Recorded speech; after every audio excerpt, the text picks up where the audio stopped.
And then I would say practice on correcting your mistakes in a short amount of time. I think this is where the communication comes in. I think like there's a lot of shoots where it's very technical, but beauty is technical. It's a very technical shoot for both the makeup artist and the photographer. So I think that depends on the experience level of the model, because some are much more experienced. They've done quite a few shoots, beauty shoots, or just shoots in general.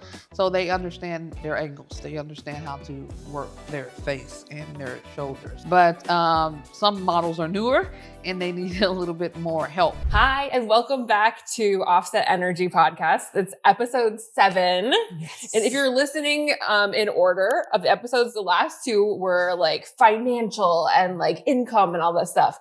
So today it's going to be lighter and fun. Today is going to be all about beauty. Yes. So I have with me on either side Dana Cole, who shoots a lot of beauty, and then Zahra Isabel, who is a makeup artist, and they work a lot together in tandem on creative beauty shoots. Yes. And so I do shoot some beauty myself. I'm Siobhan. But I think that I'd like to ask Dana and Zahra most of the questions today, because I think that's where you two have done even more work than me and really shine and can collaborate together a lot. So we'll see. Yeah, we'll see. Cool. So I wanted to structure this for people who maybe want to get into the beauty industry in terms of both doing makeup and also photographing beauty. And I, as a technician photographer, it's very specialized. So I want to get into the details with you on the type of equipment and the type of skills that you need, because you do need special skills here.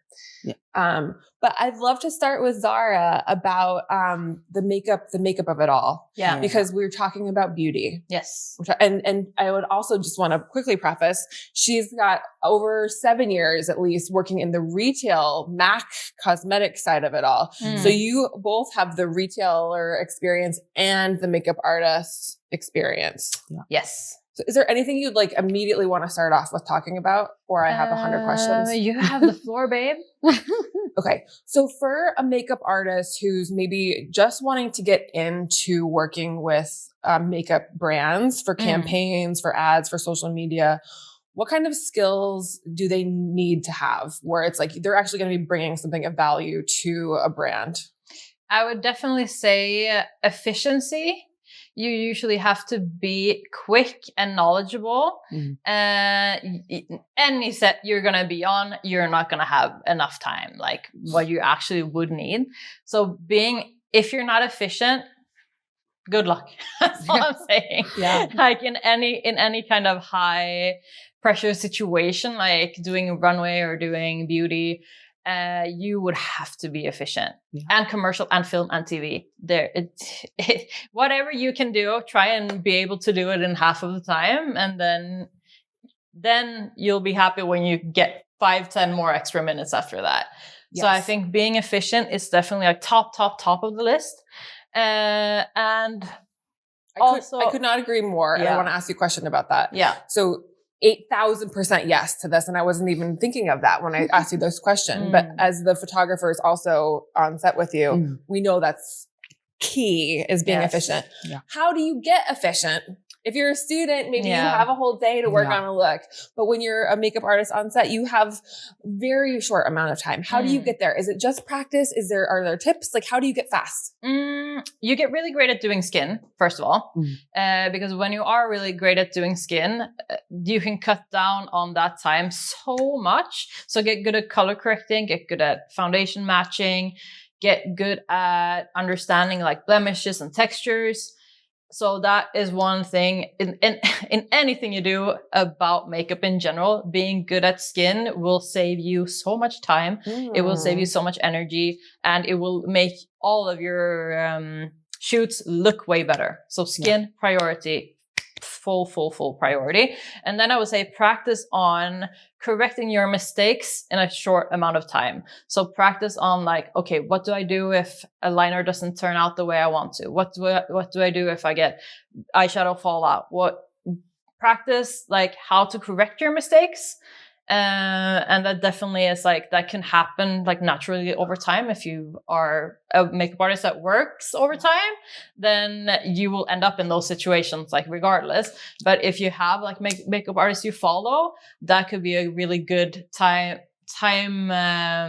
efficiency hack. Like get better at correcting your mistakes and making them quick, like making them quicker. Because I think like in the beginning you think, I made a mistake, now I have to start over. Not necessarily, and you will save yourself a lot of time if you learn how to correct them.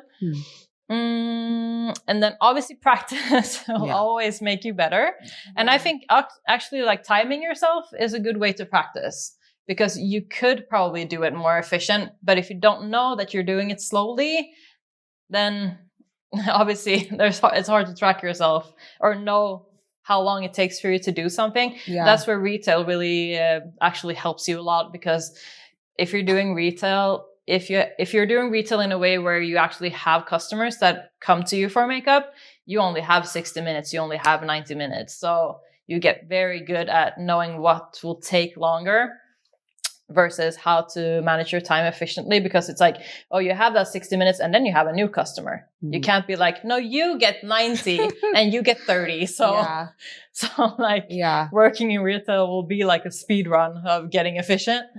Or working in runway also as well. But runway is way more challenging, I would say, than having a client, because it's like you can't get those 5 extra minutes. No time crunch. So I would say do that when you feel confident. But yeah, those are some ways you can practice it. That's sure. I think that's really good.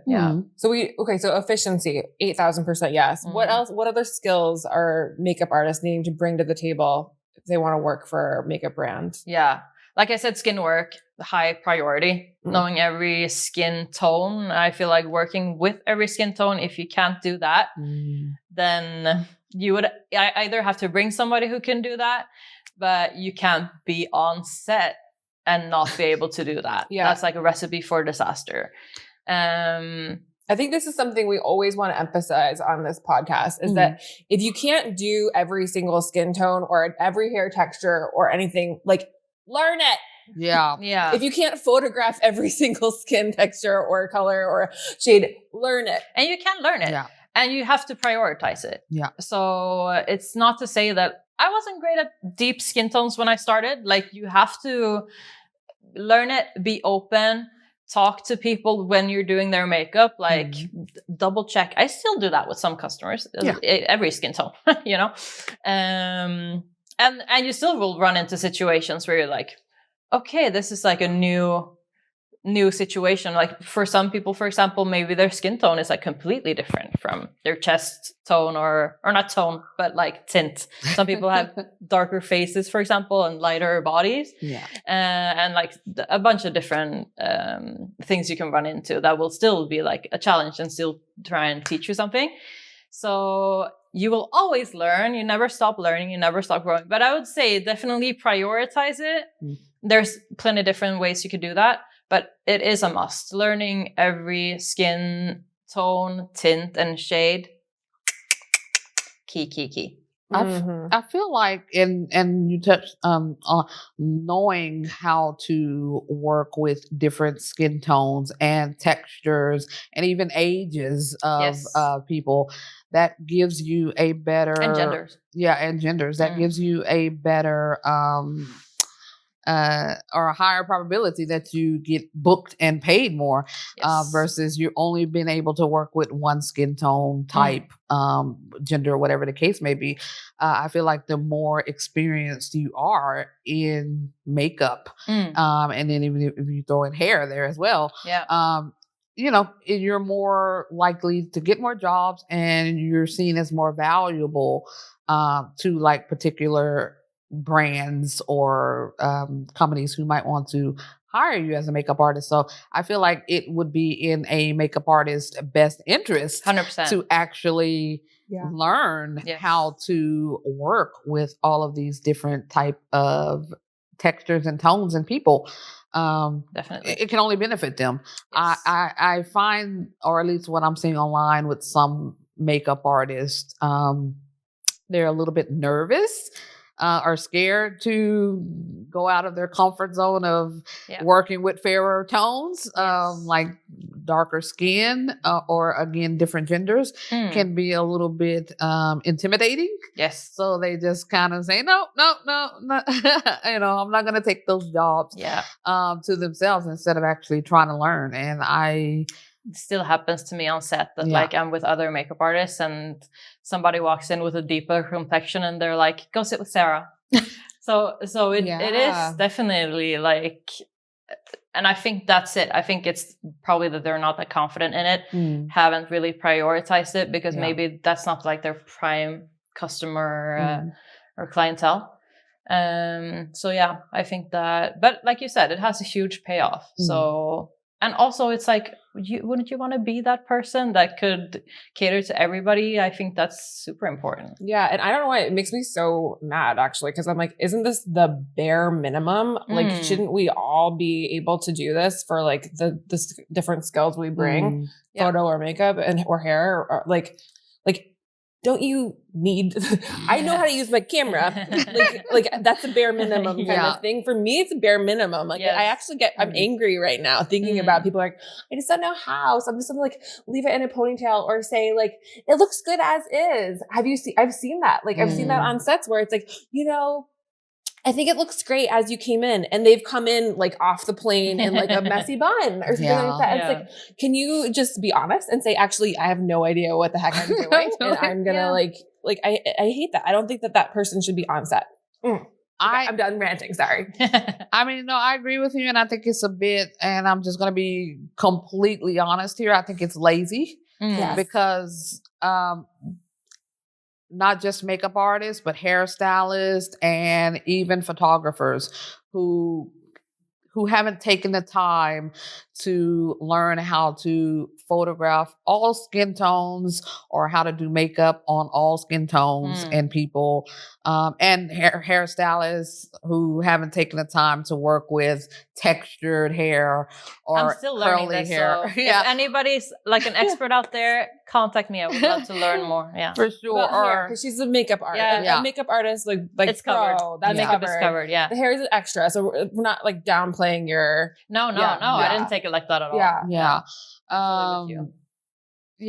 That aren't taking the time. Like with Zahra, she's now moving into doing hair, and she's being great at it. She's taking the time to learn from other hairdressers, you know, how to do hair. And like she mentioned, she's learning. She's in the learning process, so she's working with different types of hair tones, and that's great.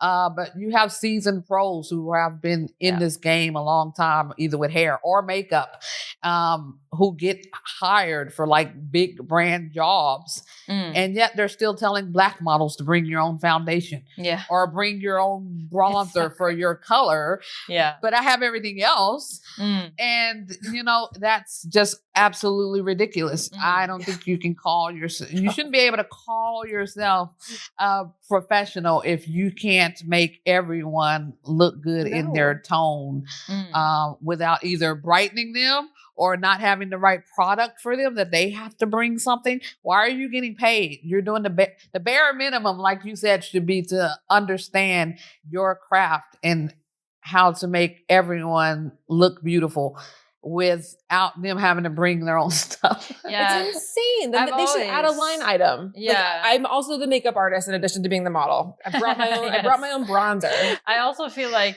and this is, I remember like, because I had these thoughts like you did, like very much when I started to get good at doing deep skin tones. I got a lot of feedback because I was still working on this is like 6 years ago, like long ago. I used to get feedback from like Black people specifically, usually, because they're probably the ones who have the hardest time being matched in stores. That they were like, oh, this is really like your thing. Like, you're so good at this. And I always just took it like, yeah, but it should be everybody's thing. Like, it's really, it kind of went over my head because I always were like, yeah, I mean, yeah, but I'm like, yeah, but that's not, I don't feel like it was like anything that made me particularly better than anybody else. It was just more that like, no, but it's just that all of you guys haven't paid attention. And that's not really speaking on me being great. It's just like speaking more of like the lack of this, like the disinterest of everybody else, you know? So I completely, fully understand like the side of it where it's like, it is the bare minimum. It is like, it really is. Yeah. So it's like, so you're getting this space where you're getting complimented and for doing the bare minimum. And I feel like that feels so wrong. It always felt wrong to me. Because I always remember when they told me that, I always had the thought of like, yeah, but I don't want to be the only one that's good at it. I want everybody to be good at it. Exactly. Yeah. So I always had that in the back of my mind, like, yeah, thank you. but it's not, it's not like my personal goal or anything to be like the one. I want you to be able to go to anybody and they could do that. Exactly. Yeah. So. But I mean, that's more jobs for you as it is right now. Cause I know like at my fashion job in the US that I was at all the time, there would be certain hair and makeup artists that would be brought on because they know they can work with anybody. And then you're getting other people who aren't booking those jobs because we know that they can't. Yeah. And that's, I mean, that's fair. Yeah. 100%. But then I think some of it trickles down from the brands also because they are the ones that's hiring everyone. So I think a little bit of responsibility of hiring makeup artists and even photographers and anyone to understand that if you're going to have a black model or a brown model and you're using a photographer who hasn't really shown that they can photograph. Sorry, I had a tickle on my throat. Or a makeup artist that has worked with that company or brand for a long time. Yeah. And they've hired them for all of their shoots. But then all of a sudden they're using a brown or black model for this. And this makeup artist has never worked with a darker model. And then they don't have the right product. So I feel like, yes, it's the responsibility of the service provider, but also maybe a little bit responsibility falls 100%. on the brand as well. Yes. To say, okay, well, we're using this model this time. Can you, put makeup? Can you photograph this? Yeah. And if not, then they'll say, okay, well, then maybe we're going to go with another makeup artist or another photographer for this particular shoot. And we'll work with you again next time when we have a great point. Model that you're used to. So it's like, but it's still it's 2026 and not being able to photograph or do makeup on all types of models and people and skin tones, age, etc. is lazy. That's just my thoughts on it. 100%. Take the time in your spare time, get some people in your studio and just work and practice. And don't try to practice on an actual paid shoot. Great point. Great tip, everybody. You're wasting your time and everybody's. But especially we're talking beauty here for sure. I mean, on any shoots, but for sure beauty, because we're so focused on the face and at least up the top part of a person. And it needs to look great, whatever it is they want you to photograph or the brand or company wants you to focus on. You need to be able to showcase that, light it well, or do the makeup well for it, and it all needs to look great and pristine. Raw, that however leads they me want to more things that you should have on top of your mind if you're doing beauty shoots specifically.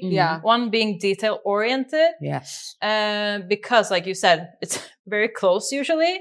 And it's also like it will make you have a better relationship with the photographer if they don't have to edit it up the wazoo. Like anything you could do in person, you should do it. Yes. Because it will help the photographer in the end, and the process will be lighter. Yeah. Also for a shoot, it's good to know how to communicate. And to know how to communicate, I feel like you should know some of like the technical aspects of makeup. For example, like lighting, where the light hits the face, like where you need to enhance the face, accentuate some features, or maybe pull some features back. So that to know something about lighting, that will really help you. And also like facial structure, it goes into different, and also texture, because that can enhance with lighting as well. So just be really good. Yeah. And these are things that like, but you can be proactive about it as well. You can learn a lot about it if you have a good communication with the photographer. Like usually with photographers, Dana will know this. I will come up to her and be like, can I see it in the camera? And it will maybe look completely different than what it looks like on a set. Yeah. And then I could ask her, like, can you zoom in? I usually ask that just to see if there's anything where I can fix it in that moment. I feel like being proactive that way could really help you being efficient on set as well. Yeah, I agree. It's good if there's a good communication, with the makeup artist and the photographer at the time. Like you said, looking at the image, and not to mention like when we're talking like beauty shoots and so forth, beauty brand shoots.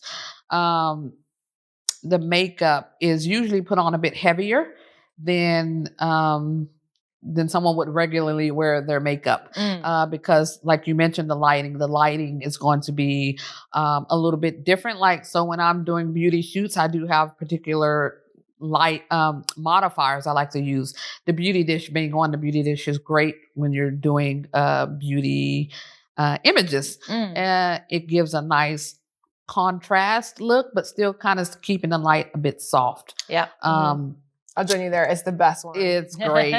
And of course, then this depends on the type of makeup brand as well. Some have more of a softer vibe. So then using something like a beauty dish with a diffuser over it, or just a soft box or something that keeps that light soft and airy. But then you have other ones like like Urban Decay and even MAC sometimes. It's a bit more contrast, a bit more color, a bit more vibrancy and boldness in their type of branding. Yeah. So using something like, again, like a beauty dish, or even just a harder light reflector, it all that works really well for beauty. So knowing what the brand, knowing their aesthetic, and then of course playing up to that with what they want to focus on with whatever the campaign is about, and then knowing how to light it, and then of course what you're going to use. I use all of this goes into my process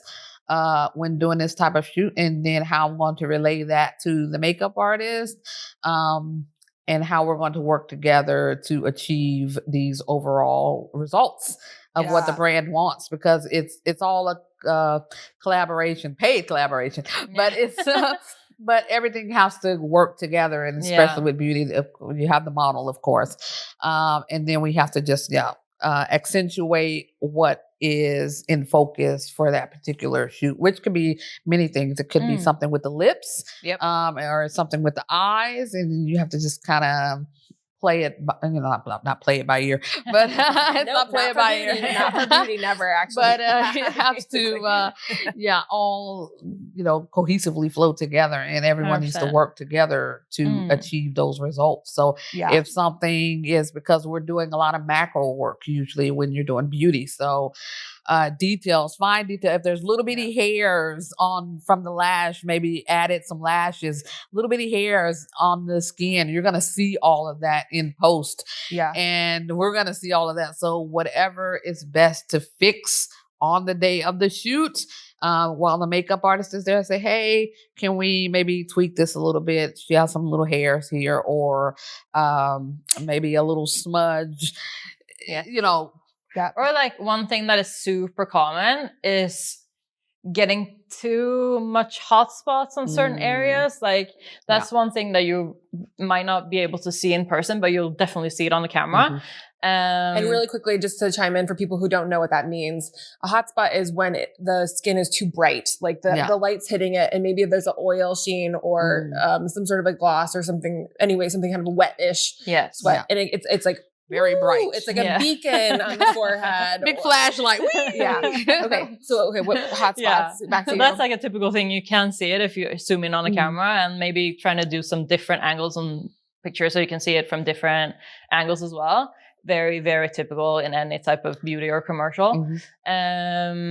And that's like such an easy fix as well, usually. Yeah. So stuff like that is stuff, it doesn't necessarily go in under like a problem you have to fix. Like you can be very technical and still get a hotspot. Yeah. So it's like something that you might not pick up. Maybe the skin looks perfect in person, but a camera and different lighting will pick it up in different ways. Yeah, absolutely. So, for example, if you do a lot of commercial stuff, usually they use completely different lighting than a beauty shoot, and you will get hotspot even if the person is like Sahara Desert. Yeah. So it's like it can be very different. But yeah. Yeah, because for That's good to like a think commercial video shoot, because normally they're using like constant light Yes. versus like flash photography because Yeah. they're filming for video, Yeah. and they just might happen to get some beauty stuff. Yes. So yeah, it's a bit different. But then again, that kind of falls back on not necessarily the makeup artist, I would say, more so maybe the photographer, videographer, and 100%. on the lighting aspect. But it's a good thing, I think, like as a makeup artist, to keep in mind that a lot of things you can not necessarily see in person, you can see it on the camera and you can fix it. Yes. So I think like I want to highlight what you guys are saying. Apologies if it feels like I'm like just saying it again, but I think this is where the communication comes in. I think like there's a lot of shoots where it's very technical, but beauty is technical. It's a very technical shoot for both the makeup artist and the photographer. And so this is where the communication needs to just be so good. I find like, so you're the makeup artist, you're on the monitor, you're talking to the photographer, you're communicating constantly because, oh, did you notice this hotspot? Because maybe the photographer's, looking or talking to the client or something else. Well, they'll probably notice. But like, but if you're seeing something, don't feel like, oh, I'm not the director of this shoot, so I'm not going to say. No, you definitely speak up. Like this is where like, be polite, obviously, but this is where like, I think in my experience, I've never needed makeup and photo to communicate and dance together more. Like, don't you think like, portraiture or fashion or, other commercial shoots, it's like the makeup artist can be a little bit hanging in the background, but when it is a beauty thing, we're getting so close. We're so technical that like, I think the two people are kind of working and moving together. And it's okay to be like, I need to step in. I need to grab, like, there's something there. Can I just step in? I'm stepping in. I will do it almost every time. And that's welcome. That'll be welcome from the photographer, unless they say, "Hey, fucking stop." Sorry, stop stepping in. Like you can communicate. You can communicate together in advance how you want to treat that. And obviously, also it comes with a caveat that do it when there's actually good timing for it. Don't step in their middle of filming, whatever. Or like, or like shot. It's like, you have to do it. You have to be kind of smart about it and do it when it kind of makes sense for both of you. Exactly, and you can even ask that beforehand. Listen, if I see something, do you want me to come say it to you? Or do you want me to step in? Like, how do you want to work together on this? Yeah. So good communication regardless. I think that's like, that one's a huge one for this, I think. I agree. But Dana, I wanted to ask you, so for the special skills and special equipment that a photographer needs here in the world of beauty, because you mentioned like, we're really tight. We're getting macro shots. And, someone who works more in portraiture or fashion, they might be used to the model being able to kind of like, walk around, move, hair, face, like it's different. Yeah. It's very different. So can you speak to the differences, like, let's say between like, let's say fashion or portraiture and beauty and like skills, equipment, different things that are special just to the beauty world that you have to have in your back pocket and as a photographer. So macro lens is something that I have and do use, especially when you're getting like if you want to get really close on lips and really focus on the lips or this eye or skin textures, etc. Having a good macro lens works with that. So I use like the Nikkor 105, which is a macro lens, and I know most camera companies have their own macro lenses, usually somewhere around 100 or 105, similar range. Mhm. So that is something I would definitely have in your arsenal if you can get it. But of course, I also do a lot with my 85 and the 2470. So not always just right up in their face. Sometimes you can go back a bit, and those are good lenses to do that as well. So having a nice one or two variety of lenses helps. Again, with the camera, and it doesn't really matter for they're all pretty as far as that goes. Disposable cameras, fine. Well, Just kidding. the higher end digital cameras or film cameras is fine. Yeah, and then something I also use lighting wise. So there's many different lighting companies. Pick whichever one you want with that. And modifiers. So modifiers I would feel is definitely important. Like we mentioned earlier, the beauty dish. I really love using that for beauty. And I find I use that a lot for beauty. And another one I use, depending again on the look, just like a hard light source. So taking off the modifiers and just using the actual flash as it is also good because some brands have, like I mentioned earlier, more bold, punchy contrast look, and using no modifier or using something like a talking pro photo here, they have like a soft hard light reflector and magnums and umbrellas, and they have a lot of good modifiers. So it just depends on the look of the brand and what they're after, and then you can customize and cater to what their overall aesthetic is for their brand. But I find most brands want the skin to look nice, moisturized looking and bringing out, depending on what it is. So if you're doing lipstick or eyeshadow or skincare, so it depends on what the shoot is for and how you're going to light it and what you need to bring out. Exactly. Yeah. And so like if you're doing skincare and they want the skin to look very dewy or glossy, then you need to relay that to the makeup artist, or if I'm assuming they're in, and the brand is also there. So relaying that, hey, we want this to look very glossy, very dewy, and so forth. So there's certain angles that you would want the model to do to really showcase that as, and then you would relay that to the makeup artist to say, hey, we're going to focus on this cheek here, this angle, of course, moving around a little bit, and working together, like you mentioned, because it all has to work together in a perfect harmony. So So for me as a photographer, good lens, a good macro lens is good, and some good modifiers that are good for beauty, which again would be a beauty dish, umbrella, and even just some hard lights and a good reflector. I think that's totally spot on. And I want to say this for like people.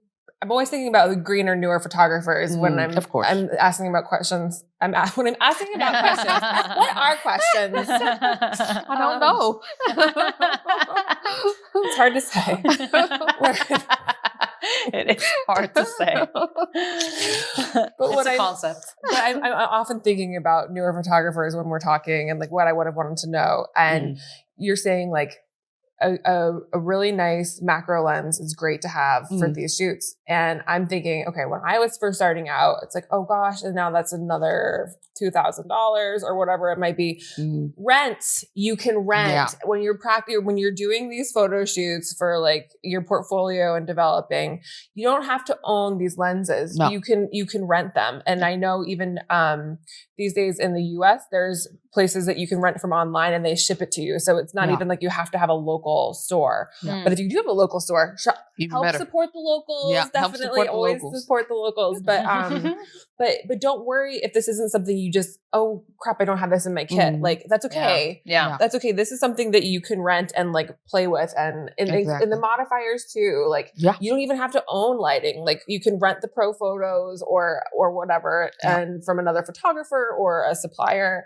And then you can practice and work on your portfolio that way. And you don't have to make that huge investment. Yeah. If you're like in a local community of photographers where there's quite a few of you, maybe you guys have meetups, etc., and you make friends, and this is working on your network. You're working on your networking, and your base of other photographers and people that you know.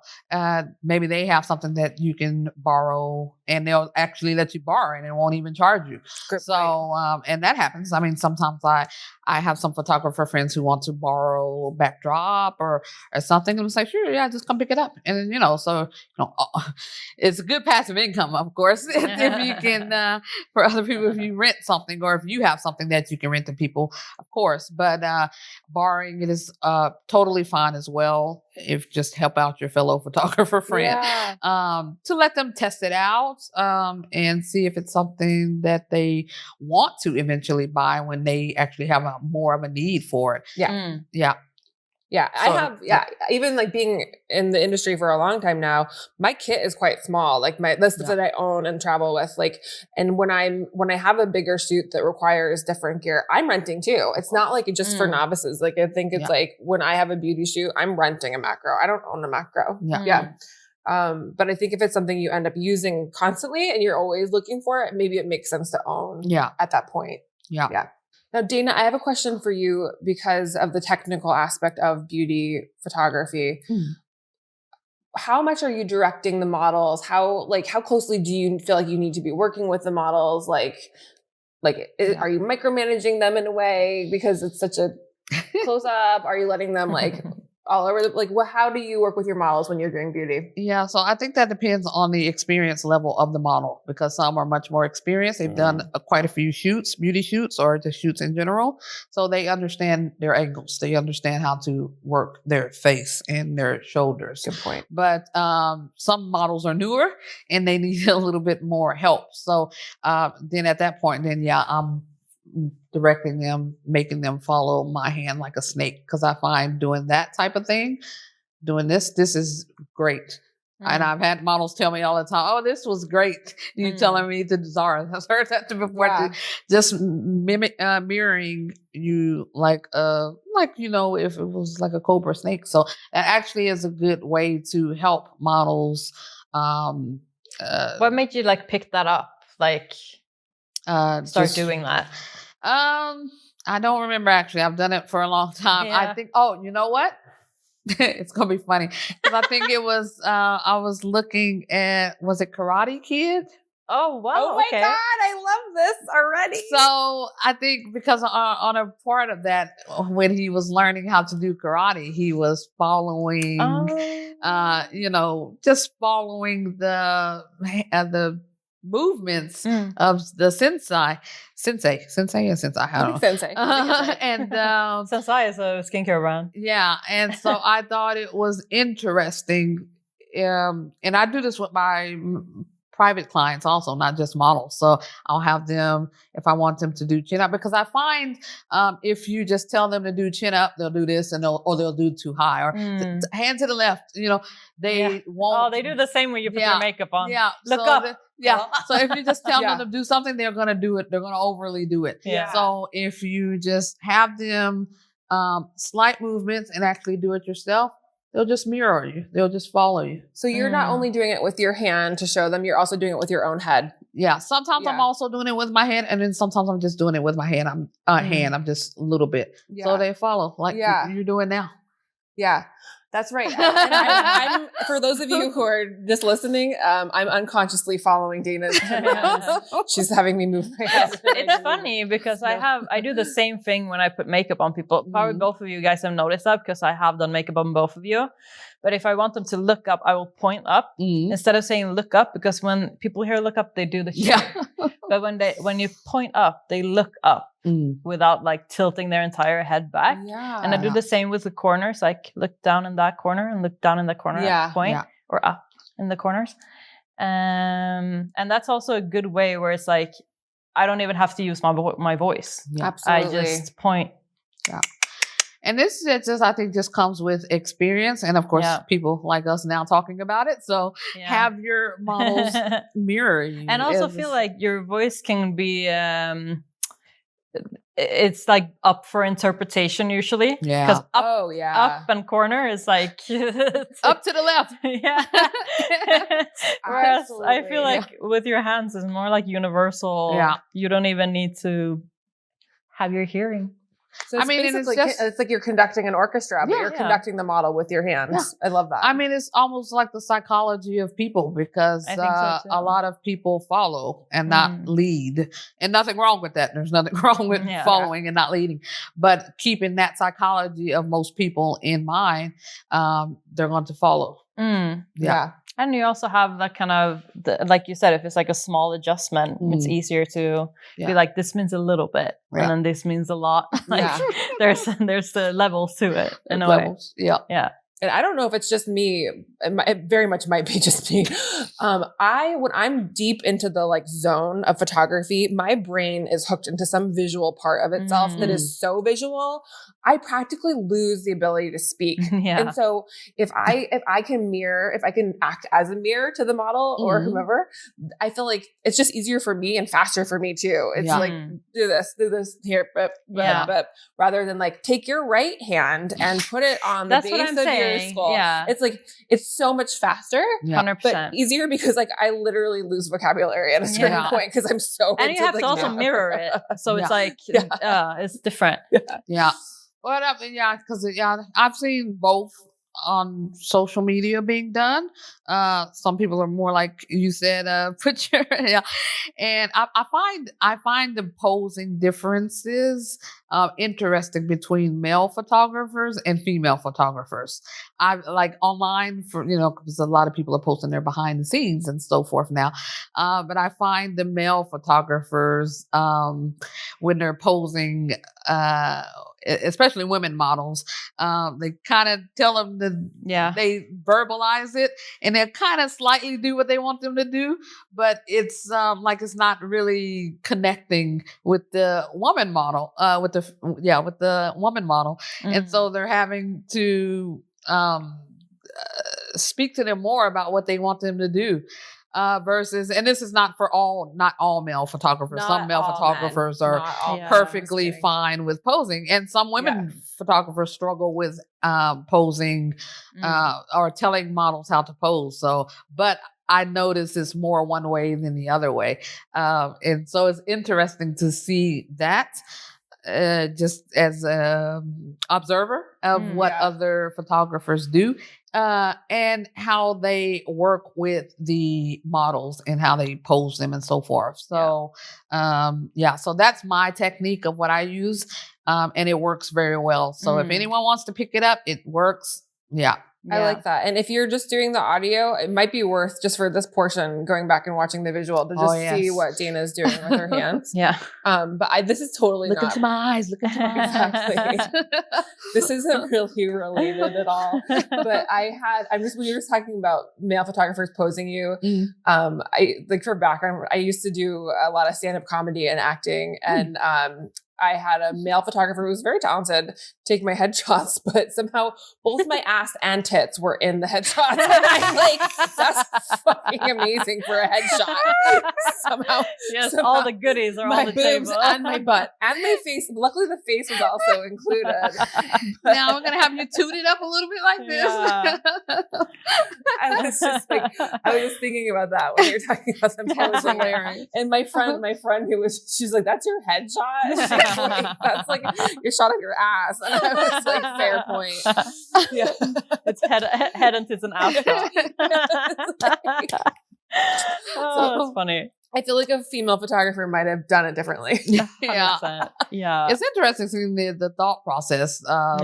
If you say headshots, or even if you just say a portrait shot of the different, that could be a fun challenge, like having a guy photographer and then us and see the different perspectives of what's image taken of it, not in a bad way, just seeing the different observations of the captures of how they're going to look. It's very interesting to see how different people see different things. I think that is really interesting. And there's so many male photographers that would never do that. Yeah. Like, that's just like one person. It was just a funny experience. But we remember you. We remember you.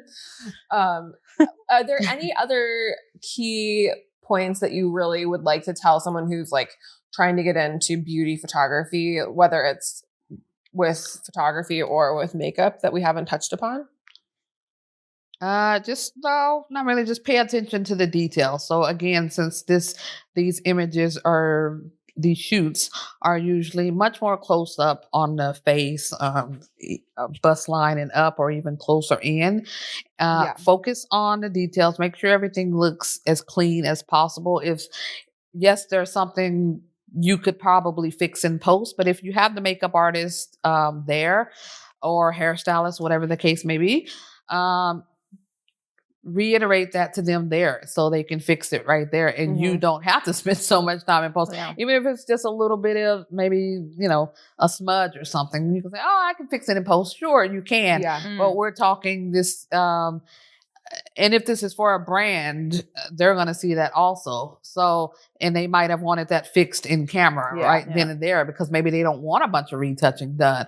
Maybe they need it to look as raw as possible, because we spoke in an earlier episode 3, I think, about brands wanting a more raw and real look. Yep. So if this was something makeup wise that could be fixed on the shoot day, 100%, then reiterate that to the makeup artist and say, hey, can we just fix this real fast? And they shouldn't be any problem with doing that. So adding on to exactly what you're talking about, like in Norway especially, I think a lot of brands are not wanting to do a ton of retouching or doing any retouching sometimes, because the last year or so you've had to put on a quite large emblem watermark that says this is a retouched person. Yes. And so I think a number of brands aren't wanting to like align that way.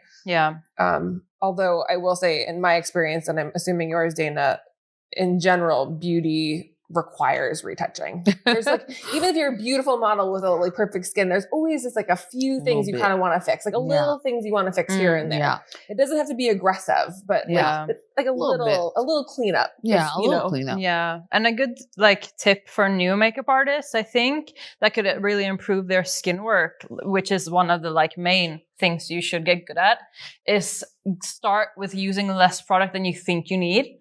And most of people are most uneven in the middle of the face. So if you really get the middle of the face nice and even, you will need so little on the rest of the face that it will look like you haven't used that much while still looking perfect. And usually, especially with skin, the less you have on, the nicer it's going to look for longer. And that's my hot take, but I feel like that's facts. Yeah, that's good. So in your opinion, start light and then build up if you need to. Yeah. Yes. That makes sense. And usually if you get the middle of the face good enough, you will notice that you don't really need to. So if you start from the outside going in, you're going to have so much more product, and you're going like the back end to getting the same or a worse result, basically. So that's like my tip for people: start with a less heavy hand, and then you can go in and fix it. And also, I was thinking of what you said, that like maybe the client will want to edit different things and stuff like that. Sometimes the clients are on the shoot, which is good to know beforehand.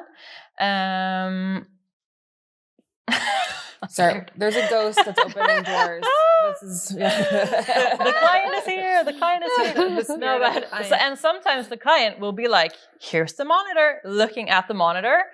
So even more like kick you in the butt to make sure you get everything done on the spot. Will make so much of a difference for the client.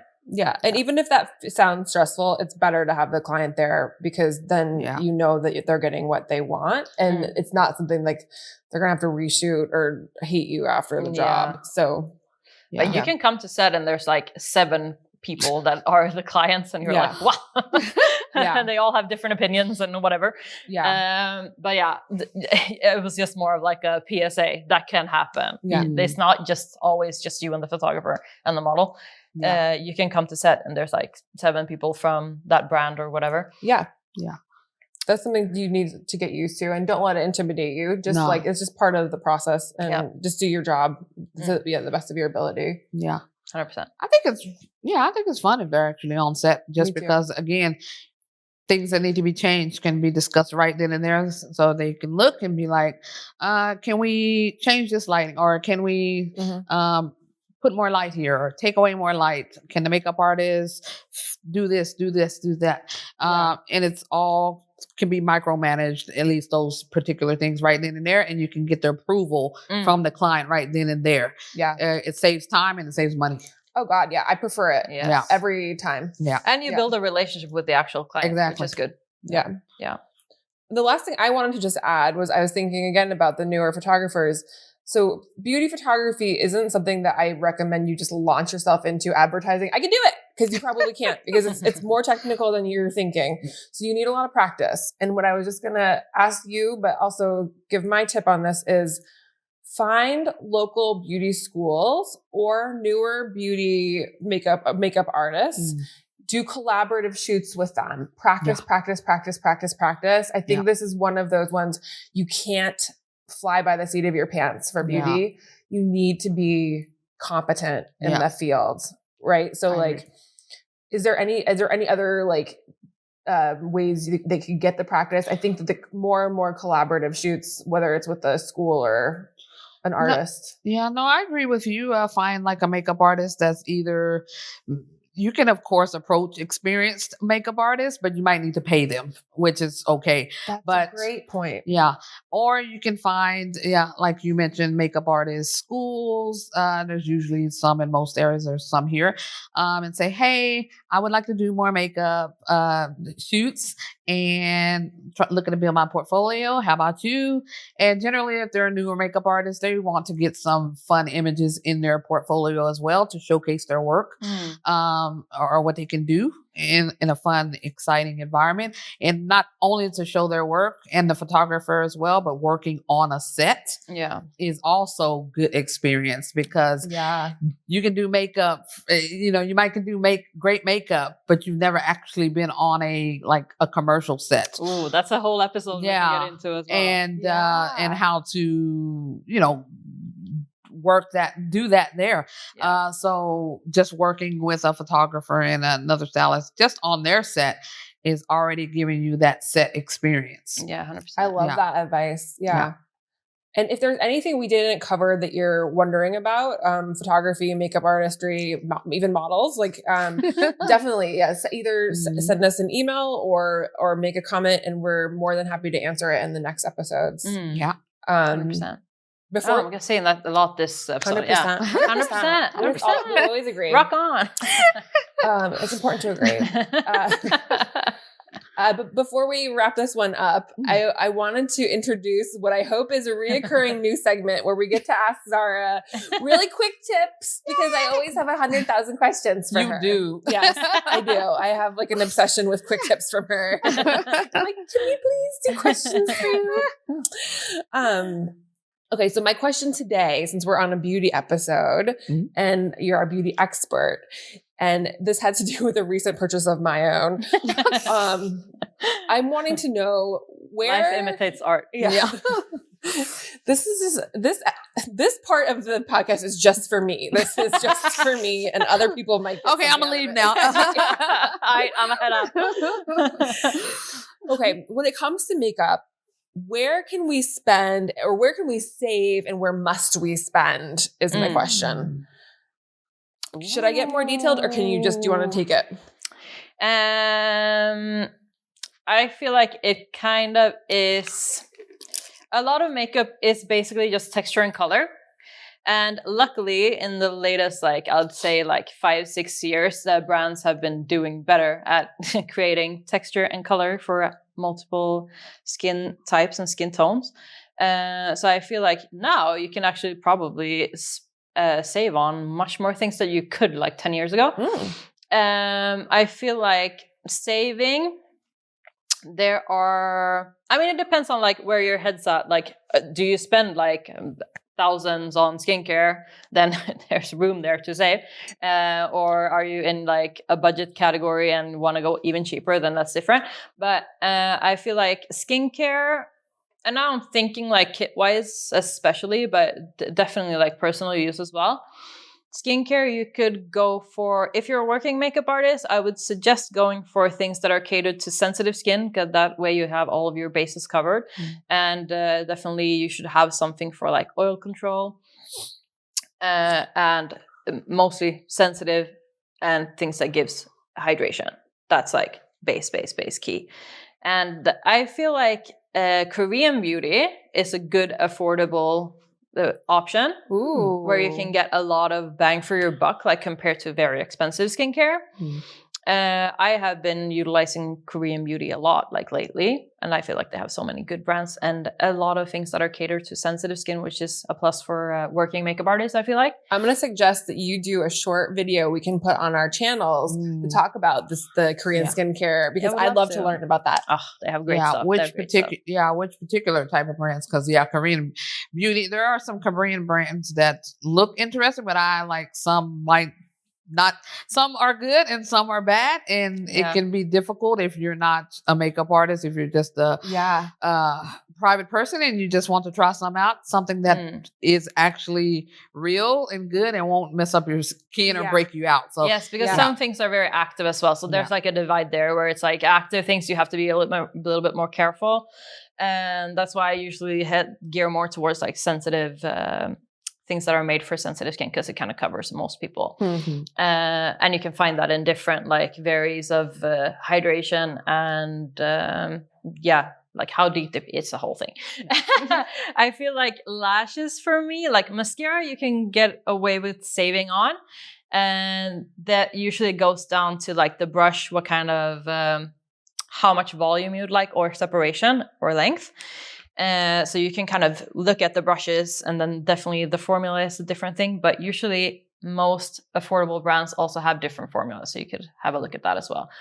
So just not piggybacking, but so mascara wise, like for me, I've always felt more comfortable using like a drugstore brand, like a Maybelline over many, like a Chanel. And I think it's because of the brush actually. And this is just from like, honestly, like 20 years ago is when I probably started doing this. But I still find that I'm really happy with like a drugstore brand for mascara. Is that fine? Am I missing out? Completely fine. Yeah, completely fine. I use, I never go for like high brand mascaras at all in my kit, and I feel like that's why, because it's like I don't really need to.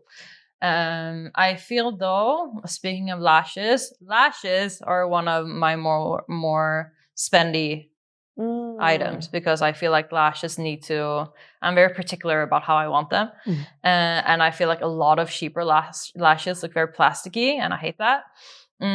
So that's one of my personal spends. I like that. And I also feel like you can save a lot on lip products, because lip products are very much about texture and moisture as well. And the only thing I would be a little bit, and this actually kind of goes into eyeliner. A lot of products that have color will share these qualities, that if you want to go for reddish, purplish, and dark colors, you have to be a bit more careful. Because they are very irritant on the skin, so you can react to them easier. For two, they are harder to get opaque enough. You would want them to be opaque usually, and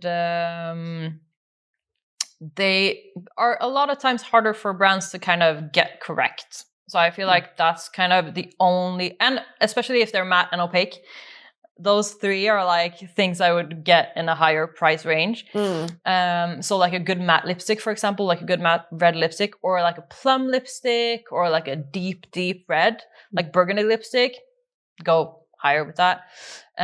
Obviously, to every rule, there's an exception. There might be really, really great products, but I mean, like, if you want like a pink see-through lip gloss, you could probably find it anywhere and it will be good. If you want a nice punchy red, you would yeah, it would be easier to get it somewhere where you know that it is like good quality. That's cool. But most lip products, lip liners, lip stains, see-through lip things, or like pinkish lip colored things are super easy to find and will, I feel, be very similar in quality. So that's cool. Yeah. Can I just ask lastly, what about blush and eyeshadow color? In my mind, I'm assuming like, especially for eyeshadow and like pigmented things, you're gonna want the nicer brands, I'm guessing, but am I wrong about that? And also same thing for blush. Yeah. It's actually kind of a two-parter, because I feel like just with eyeshadow for me personally, I feel like it's more about like the consistency of the brand. So I know what to expect. It's not that it's like better or worse usually. It's more of like, it's easier for me to find here and I know what to expect. Yeah. I've tried it before. Like some brands really do perfect it and really have a lot of different textures. Like MAC, for example, they have like several different types of eyeshadows where it's like, okay, if it is this texture, it will say, and you will know it is like that. You will know it's not fully opaque. You will know if it's like a shimmer with high shine or if it's like a glittery shimmer. Whereas I feel like some other brands aren't that like specific and aren't that easy to kind of understand from a consumer perspective. You don't know necessarily what you're going to be getting. Yeah, I feel like that a lot of the time. Obviously, you can like sense your way to it, or and I have been very like pleasantly surprised about things I bought where I've been like, I don't know. But then I've been like, this is great. But I feel like consistency and maybe how they relate to you is different from different brands. So I feel like that's where usually with eyeshadow specifically, that's where some brands really, I feel like, get it perfectly right. Where I'm like, I know exactly what you mean when you put this product out. I know who it's good for. I know how to use it. Stuff like that. Blush, I feel like it has, I feel like most brands are a very similar realm in that one. So I feel like there you could also probably skimp a little bit. Cool. I know for me, just based on, I know for me, because I don't wear a bunch of makeup. Yeah. Unless I'm podcasting or going to like a certain type of event. Otherwise, I just put on some lipstick just because I have a little hyperpigmentation on my lips. Like it didn't used to be, but I guess as I'm getting older, like one lip, like the coloring is starting to fade a little bit on my lips. So to continue to making them look a bit even, I just wear lipstick. But for me, I know, what was I going to say? For myself, I think the most money I spend is on like the moisturizing care. And I don't spend that much because, again, I don't wear a bunch of stuff. I generally wash my face and I'm good to go. But having a good moisturizer that just really moisturizes the skin on the face is, for me, that's been worth the money. Yeah. And I use the one that you recommended to me for there, and it like keeps my skin. And she uses this one for all of her makeup jobs, usually if she has time. And it's just, Zahra like gives you this facial before she puts the makeup on you, and the moisturizing she puts on it used to make my skin like soft and all nice for like 3 days after. What brand is this? Can we ask? Okay, so Nivea? No, Clinique? No, that one I use Clinique actually. Yeah, Clinique. Yeah, because that one is straight moisture. Yeah. But I definitely switch it up a little bit depending on the client. Yeah. Okay, but the one I've been using. What's the one? It's called Clinique. It's like the 72-hour hydrating one. I think. Yeah. 72-hour hydrating. It's great. So it's like around $50, I think. Yeah, totally worth it though. I really love it. Like if you feel my skin here. Oh my God. It actually is really, I feel like I'm doing a QVC commercial. I can't believe that. Oh my gosh. It's really soft. Yeah. So it's great. And it just really makes Wait, hold on. It's much softer than my skin. So I really like that one. And so it was a good find. So, but yeah, I feel like that's the thing I've spent the most money on. Again, a lipstick that I've had for a couple of years now. And then I do a little eyeliner. But for me, the skincare is the one I'm really, for the most part, willing to shell out I the think that's most also money. normal for a lot of people. I Yeah. feel like that's where they kind of go in. Okay with splurging. Yeah. That makes sense. Because like you said, with like eyeliner, I'm perfectly fine with like going to Vita, which is like the, for our American listeners, like the CVS type of, and maybe not CVS, but a step more above like a pharmacy, right? But kind of pharmacy. They don't have pharmacy stuff. They more so just have like, I'm trying to compare it. I feel like you're thinking of like Boots.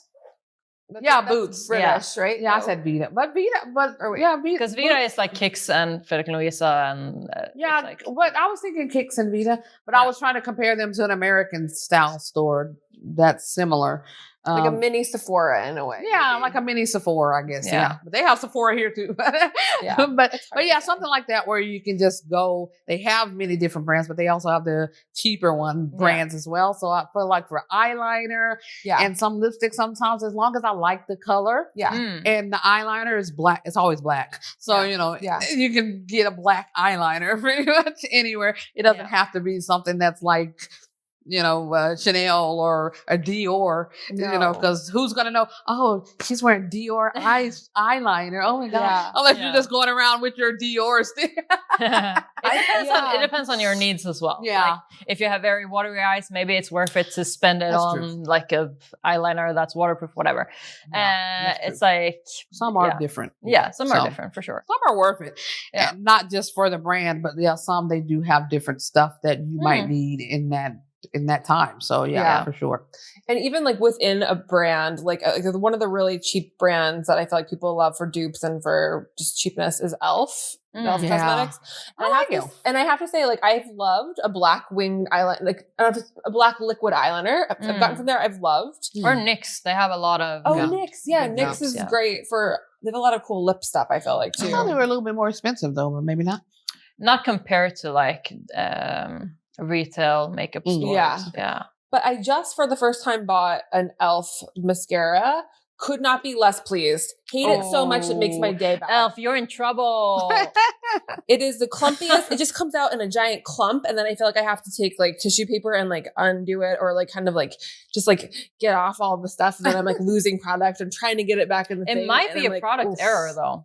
Oh really? Yeah, because that doesn't sound right. Oh, it's disgusting. But Elf, you let us know. You just write a comment. Yeah.